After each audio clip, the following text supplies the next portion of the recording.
Okay, good morning Internet. I restarted the recording so that we're about to get started on the round 7 match in the iOS, so the No Goblins Allowed iOS tournament. This matchup is against Lionberry, and I am just going to send the request. And as I said, NGA, this is NGA round 7, game 1. So we'll see how it goes.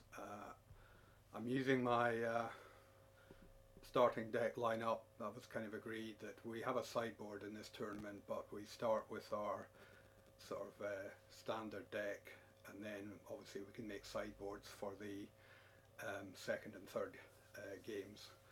So again, the deck lists have been hidden, so we don't get to see what each other's playing, which is, I think, made it interesting for most of the participants, if not all of us participating. So this for me will be the last deck to see. There's been a good variety of decks so far, so it'll be interesting to see what Lionberry's running, and again, and probably likewise for him to see that what I'm running. So I'm running my Azorius Tempo counter deck.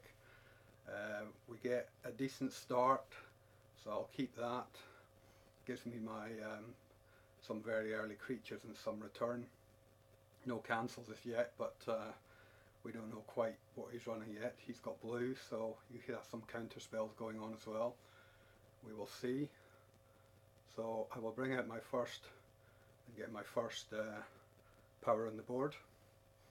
This deck, as I said in the previous matches, relies on having early creatures, the ability to return or cancel responses by the opponent. Oh well, okay, so looks as though we have another Thopter deck. I had a Thopter deck match up with Lazarus match, and actually I lost that 2-1, so it looks as if I'm facing yet another Thopter deck, which is not ideal, but we will press on. I think it could be a tough matchup. If I can get enough early damage in, I should do quite well, but the question becomes if he starts getting too many creatures out, particularly with the things like Thopter Engineer, you know, to ramp him up, that gets very difficult. But the good thing is this is just really fortunate in the matchup. I run some enchantment removal in my standard deck, but it's only via the cubs, the Felidar cubs. So if he does bring something out, I can obviously sacrifice a cub and remove it, so that might be handy to get rid of stuff in the future. So what I'll do is, again, with getting decent mana, being able to return this dangerous looking 4/3. I have another clutch, of course. I can get a cub out and then start doing some real damage. So for now, it would be useful as well for me to draw some counter spells. If the counter spells don't come, that's he's going to obviously bring that 4/3 out. What I could do is I could use the cub actually to sacrifice. If he brings the thing out, I'll sacrifice the cub to kill his, and then he will have to return. So that could be a good ploy, and of course I have another cub, so I could keep doing that. So in this particular game 1, it should be possible for me. I think if he brings out that again, I will just clutch it. Now he's doing P and Karen, which is a decent call.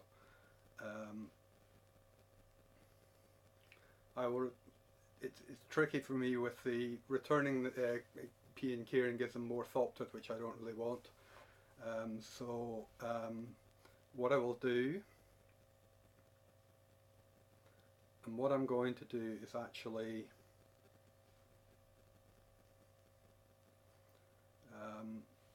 I'll swing with everything for the minute.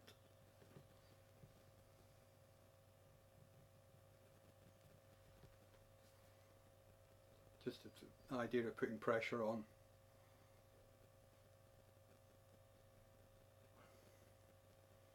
Yeah, he's obviously electing to he can't take out my Vanguard with one of his Thopters.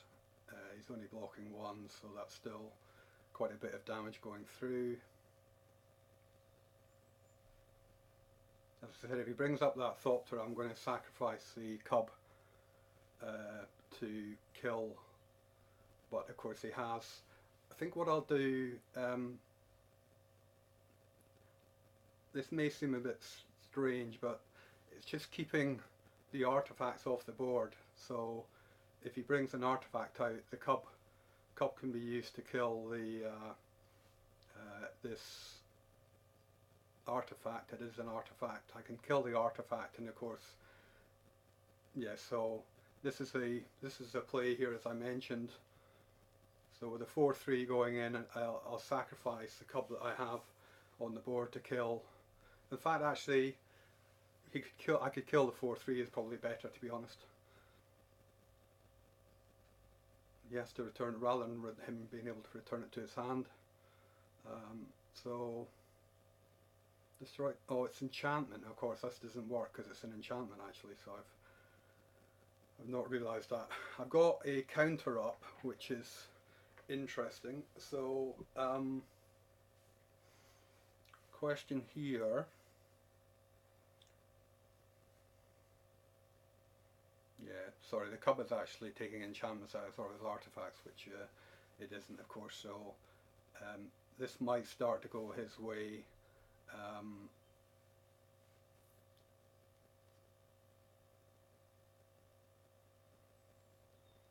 Let me just put the pressure on with 3/3 for now. If he blocks with P and Kieran, he loses it. He can block with a 4/3, but then of course he loses. He's electing not to do that. That's a bit dangerous. I've got this, my cancel unfortunately isn't open, but with having 3 creatures in the board and him in 6 life, he's obviously going to return, yeah, so he's given himself a bit more draw. If he's got Radiant Flames, that's going to be difficult,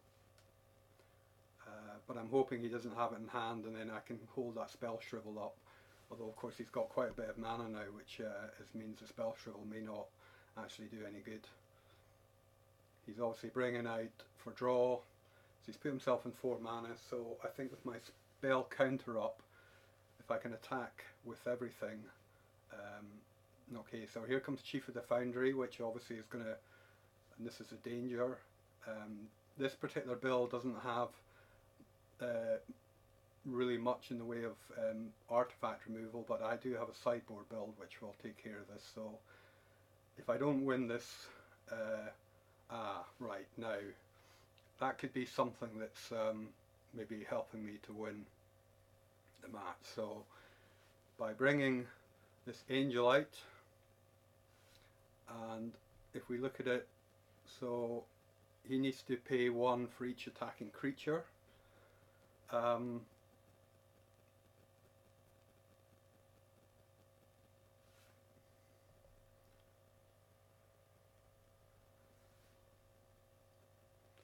again, is the idea here to skip the attack? Because when I attack next time, he can't, yeah, I skip the attack here. Unless he can do something about the angel, I think he's obviously got to return. He's returning he's obviously leaving, but of course his issue now is if he brings something out, he's not going to be able to defend with everything. His 5/4 kills my 3/5, which is a bit unfortunate, but I would probably have to attack, because then I'm going through with a total of what's that, 9 damage. He can block, unless he brings something out, he can block. I'm still on 20 life, which is good. So yeah, he's doing Vile Aggregate, which gives him another blocker, and he's able to block with 4. So it'd be useful now if I get something like Whirler Rogue, so I could get the 3/5 through unblockable. So it'll depend. My next draw could be quite crucial for taking this first game. Let's see what I get. Probably just end up being land. It's another counter, which is not a bad thing. Um,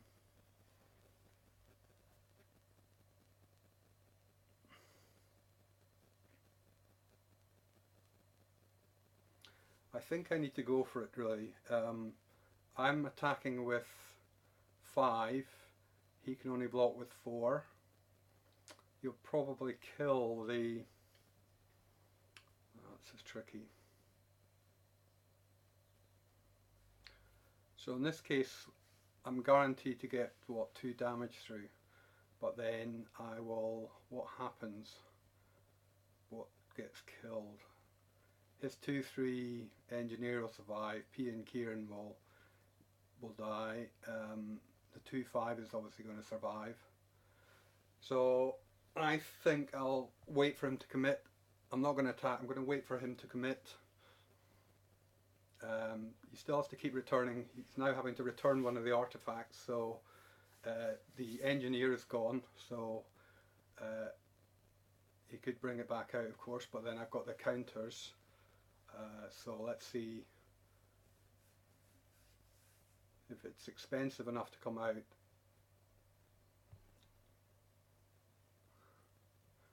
Unfortunately, you can still cancel, unfortunately, which is not good. I don't think he can afford to attack because he needs all his blockers up. So this is going to be a classic game of waiting for my right card. If I get the right card draw, for instance, I have Gideon. If I had Gideon out, then it's game. If I have the Thopter Warlord Rogue, out, I think it's game because I can send through stuff unblockable. There's a few options going on here. He's thinking about, probably because I've shown the cancel.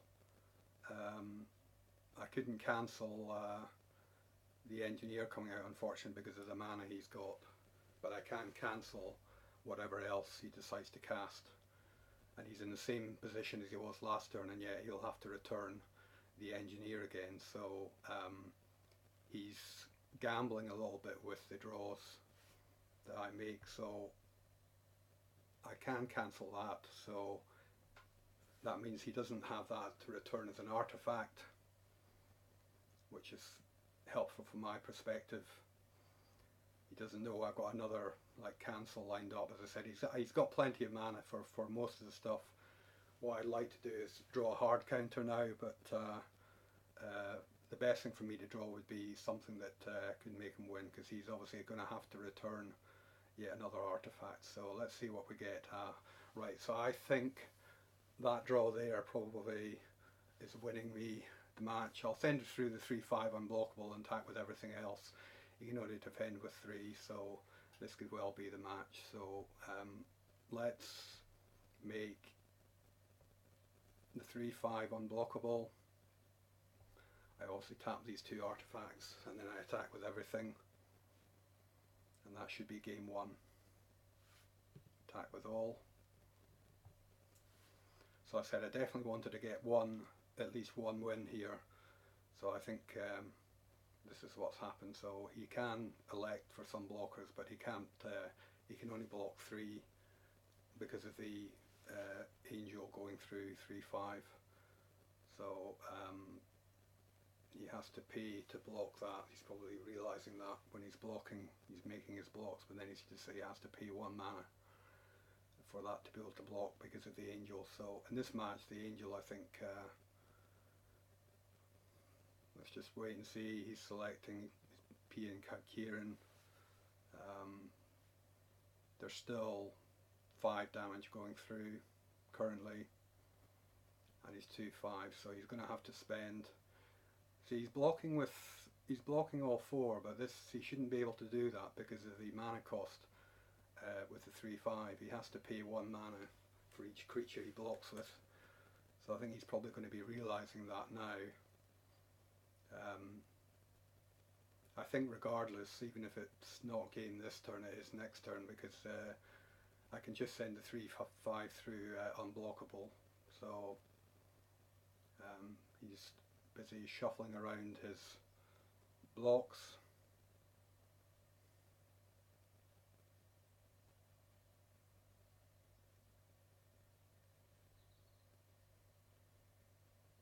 Yeah, I think he's realised he can't block with, so he's having to work out how he chooses to. The key issue for him is the 3-5 is unblockable, of course. So he's elected this 3, so he does take out 3 of my guys. Obviously with the cancel he has to return either the engineer when he brings it out. Again, I probably won't be able to cancel it, but so now he's got to return. He's on 1 life and I've got 2 flyers up, so you know, this is bless him, he's battling away with the last, but there's again Radiant Flames. I don't think I would cancel. He would have to put enough. He's doing Twin Bolt, so he's playing Twin Bolt to cancel the 2-2. Yeah, well, that's fine. Okay, let him kill the 2-2 because my 2-1-1s, I mean, I only need 1 of those alive. See what else he needs. That still doesn't do it for him. He's aware of that anyway, I think. What else does he try and do?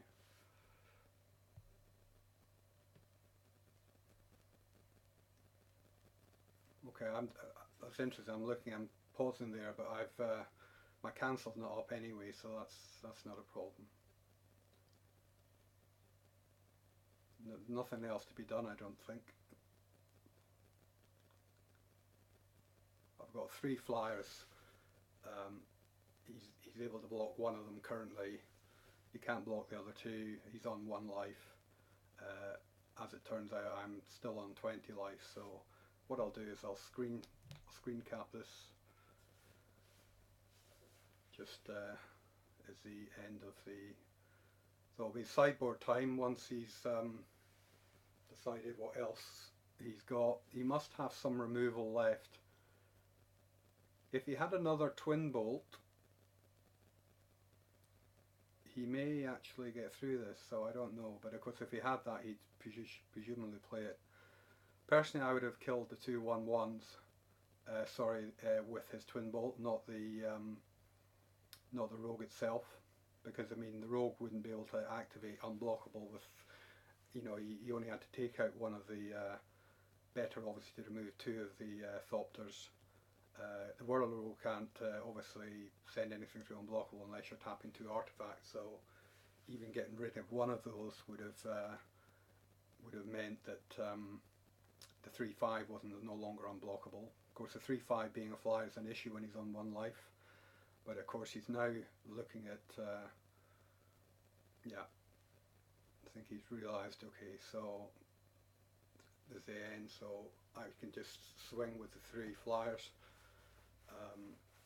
and he has no way. The other thing again, cancelling and well, just to add insult to injury, there's another rogue being drawn, so that wouldn't have mattered actually if he'd had got rid, because I will do similar procedure, send through the 3-5, tap with the 2 artifacts that have come out, and continue, and let's not make it obvious, let's just, for insurance, just send the flyers through and leave the Feldar Cup.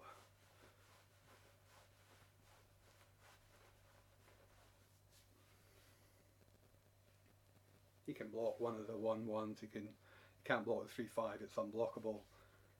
I imagine he'll just let it go. It was mere insurance putting the 2-1-1s. I mean, the point I'm making in this match, obviously, even without the 3-5 going unblockable, the 2-1-1s going through would have been enough to finish finish this particular game. So, yeah, he's just blocking, deciding what else he's going to block, but there's nothing else I don't think he can block at this point in time. So yeah, we got a Thopter match. Not easy when getting the, as I had in the match with Lasbury. Once he started getting the engineer out and enough Thopters, I think it was good that I got some early pressure, which is I think if I had early counters in that, it's just a matter of time, and I think the Thopters tend to do better if they're going longer. They just become a bit too overpowering. So I think from my deck's point of view, getting the early wins, the early damage in is more important really, rather than the counters. Once you've got some damage going through, counters obviously can help to come a bit later on. The match seemed to have stalled here. I mean, it's obviously clearly a win. I don't know if it's because he's left the match or whatever. I'm going to take a screenshot of this. Clearly this is my game one, but my system for the minute seems to be frozen, which is, I'm not sure what's going on. Is it just a game? So I'll just wait for this to hopefully try and conclude. I don't know quite what it's waiting for. His timer's obviously run out. My timer seems to be stuck, but I don't think he'd have any argument with the fact that that was game one to me here. Let's see, I've took the screenshot here, but said if this doesn't continue, then I will I think just quit, but it's just froze, it's stalled for some reason.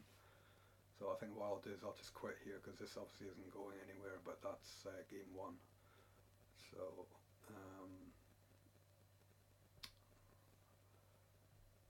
not that having to concede that, but yeah, I mean, it's obviously a one game, but this, we can't play the rest of the matches looking at that sort of going through. So say I've got this screen capture there, so that kind of proves that that was game one to me.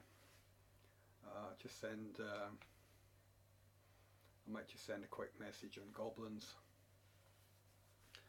just for the record, as it were.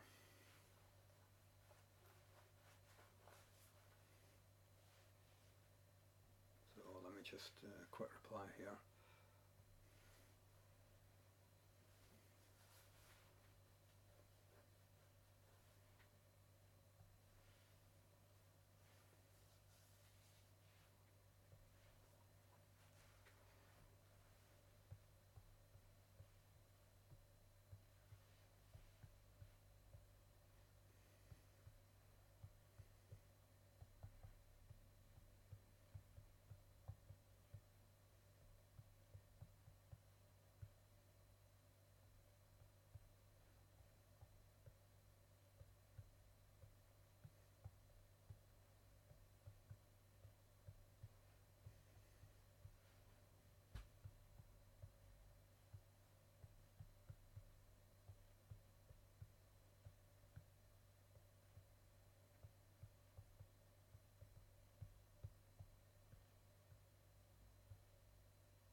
Okay, so sorry guys, this is still recording, but it's just sending this message, just the confirmation of the win on game one, and we've got the next games to do, so I will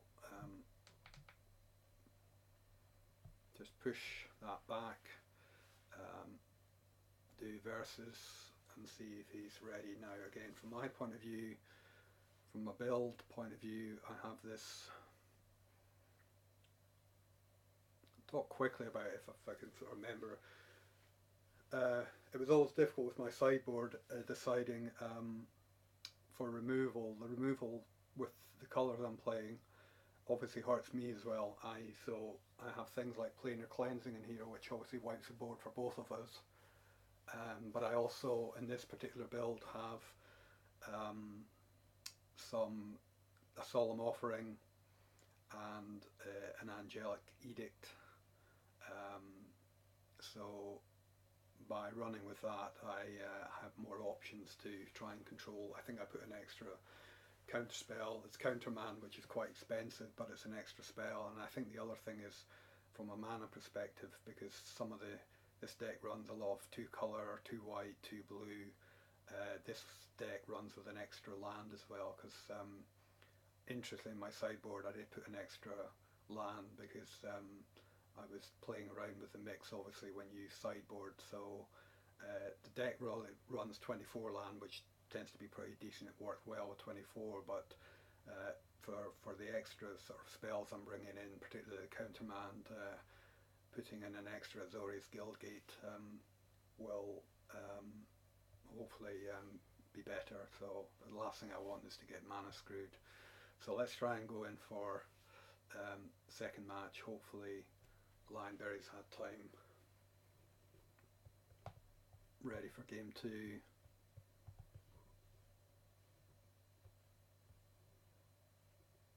Round 7. So as I said, I wanted to for definite come away with 1 win. Currently DJ's got a game in hand, but this 1 win puts me level with DJ currently. DJ's got 1 more win than me. We have played the same number of matches, and I'm expecting DJ to be a top 4 contender. So if I can get another win here, I think that would be nice to win this match overall. I think I'm even, or might even be behind. I know in games terms I'm completely even at the minute. I've won 9 games and I've lost 9 games of the 18 games played over the 6 rounds. Remember, there are 3 round matches, and unlike the other tournaments, even if we're going 2-0, we still play the 3rd game because we're still counting points for that, and those points obviously count. So I quite like, this tournament's been set up quite differently than the others. For instance, we're sideboarding, which of course the other tournaments are not doing. The other thing is we are going with hidden deck lists. All the deck lists were submitted to ZZ Morg, and he obviously is still holding those. He's the only person actually. There's only ZZ Morg helping with the organisation of the tournament. You do need, and I know it's like good. I helped out. I helped out the deck list for the Steam tournament, so I was pleased to do that, and it was useful seeing the decks coming in. So ZZ Morg's in that position. He's obviously commented to me privately without sharing any secrets about. He thinks deck choices are interesting. So, but he's the only player with the full list.